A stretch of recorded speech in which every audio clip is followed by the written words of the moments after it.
नमस्कार विद्यार्थी मित्रांनो, आर के नॉलेज या यूट्यूब चॅनलमध्ये आपले स्वागत आहे. आज आपण पद्म पुरस्कार 2026 मधील पूर्ण डिटेलमध्ये माहिती पाहणार आहोत. तुम्हाला सर्व पद्म पुरस्काराची डिटेल या व्हिडिओमध्ये मिळून जाईल. तुम्हाला कोणताही दुसरा व्हिडिओ पाहण्याची गरज पडणार नाही. मित्रांनो, तुम्ही पहिल्यांदा आपल्या चॅनलवर हा व्हिडिओ पाहत असाल तर आपल्या चॅनलला सबस्क्राईब करा. मित्रांनो, आपण आपल्या व्हिडिओला सुरुवात करू. भारतात एकूण 4 प्रकारचे नागरी सन्मान आहेत. हे पुरस्कार कला, साहित्य, विज्ञान, क्रीडा, समाजसेवा, सार्वजनिक सेवा इत्यादी क्षेत्रात उल्लेखनीय कामगिरी करणाऱ्या व्यक्तींना दिला जातो. यामध्ये सर्वोच्च स्थानी असलेला भारतीय नागरी सन्मान हा भारतरत्न आहे. त्यानंतर 2 नंबर क्रमांकाला पद्मविभूषण हा पुरस्कार देण्यात येतो. तर 3 नंबरला पद्मभूषण हा पुरस्कार आहे आणि 4 नंबरला पद्मश्री हा पुरस्कार देण्यात येतो. आपण या पुरस्काराबद्दल थोडक्यात माहिती पाहू. भारतरत्न हा भारताचा सर्वोच्च नागरी सन्मान आहे. हा पुरस्कार कला, साहित्य, विज्ञान, सार्वजनिक सेवा या क्षेत्रात अतिशय उच्च योगदान दिलेल्या व्यक्तींनाच हा पुरस्कार दिला जातो. पुढचा पुरस्कार पाहू. मित्रांनो, पद्म पुरस्कारामध्ये 3 प्रकारचे पुरस्कार आहेत. त्यामध्ये पहिला आहे पद्मविभूषण, दुसरा पद्मभूषण आणि तिसरा पद्मश्री. यामध्ये पद्मविभूषण हा पुरस्कार भारताचा 2ऱ्या क्रमांकाचा सर्वोच्च पुरस्कार आहे. हा पुरस्कार राष्ट्राच्या सेवेत अपवादात्मक व सर्वोच्च योगदानासाठी दिला जातो. त्यानंतरचा भारताचा 3ऱ्या क्रमांकाचा पुरस्कार पद्मभूषण पुरस्कार हा उच्च दर्जाच्या आणि उल्लेखनीय सेवेबद्दल दिला जाणारा सन्मान आहे. 4 नंबरचा पद्मश्री पुरस्कार हा विशिष्ट क्षेत्रात महत्त्वपूर्ण आणि प्रेरणादायी कार्यासाठी दिला जाणारा पुरस्कार आहे. मित्रांनो, हा पुरस्कार दरवर्षी प्रजासत्ताक दिनाच्या दिवशी जाहीर केला जातो आणि तो राष्ट्रपतीकडून प्रदान केला जातो. हे पद्म पुरस्कार मिळणे म्हणजे त्या व्यक्तीच्या कार्याची देशपातळीवर घेतलेली दखल होय आणि त्यांचा देशपातळीवर केलेला गौरव आहे. आपण पुढच्या प्रश्नाकडे जाऊ.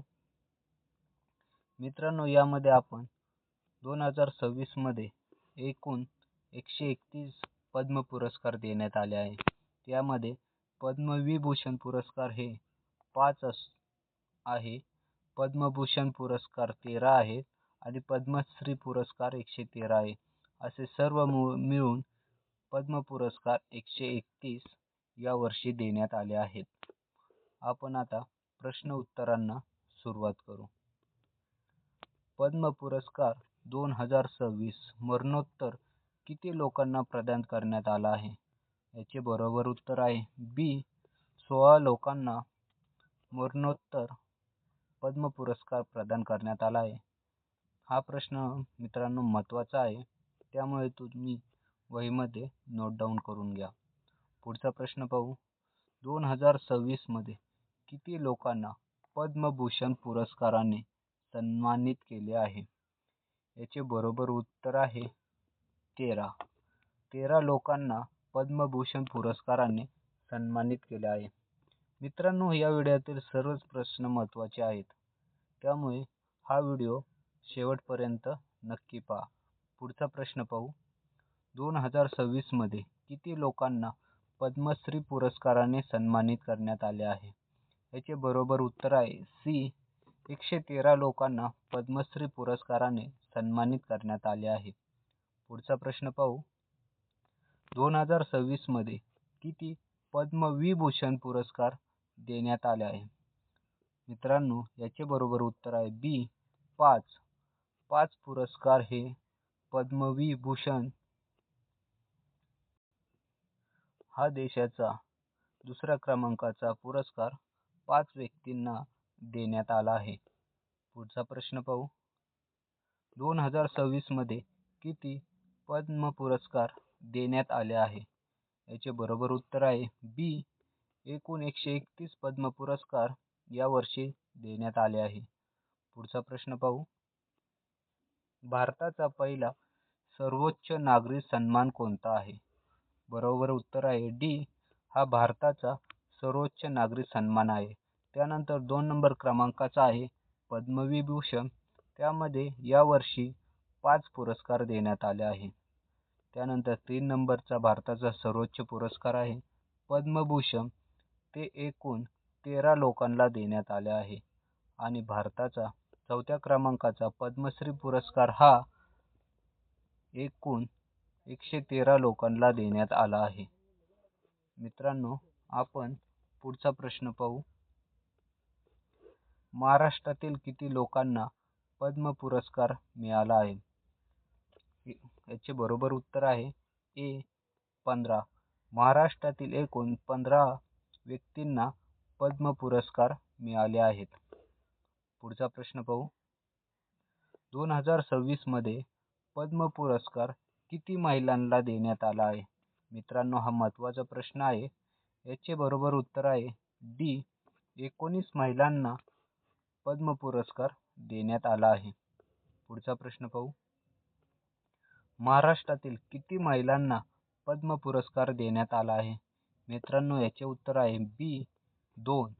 2 महिलांना महाराष्ट्रातील पद्म पुरस्काराने सन्मानित करण्यात आले आहे. पुढचा प्रश्न पाहू. महाराष्ट्रातील किती लोकांना मरणोत्तर पद्म पुरस्कार मिळाला आहे? याचे बरोबर उत्तर आहे सी. 3 लोकांना मरणोत्तर पद्म पुरस्कार मिळाला आहे. पुढचा प्रश्न पाहू. महाराष्ट्रातील किती लोकांना पद्मश्री पुरस्कार मिळाला आहे? मित्रांनो, याचे उत्तर आहे डी. 11 लोकांना महाराष्ट्रातील पद्मश्री पुरस्कार मिळाला आहे. पुढचा प्रश्न पाहू. महाराष्ट्रातील किती लोकांना पद्मभूषण पुरस्कार मिळाला आहे? याचे उत्तर आहे सी. 3 लोकांना महाराष्ट्रातील पद्मभूषण पुरस्कार मिळाला आहे. पुढचा प्रश्न पाहू. महाराष्ट्रातील किती लोकांना पद्मविभूषण पुरस्कार मिळाला आहे? मित्रांनो, फक्त एका व्यक्तीलाच महाराष्ट्रातील पद्मविभूषण पुरस्कार मिळाला आहे. त्यांचे नाव आहे धर्मेंद्र देओल. यांना या वर्षीचा पद्मविभूषण पुरस्कार मिळाला आहे. मित्रांनो, हा व्हिडिओ तुम्हाला कसा वाटला कमेंटमध्ये नक्की सांगा. थँक्यू.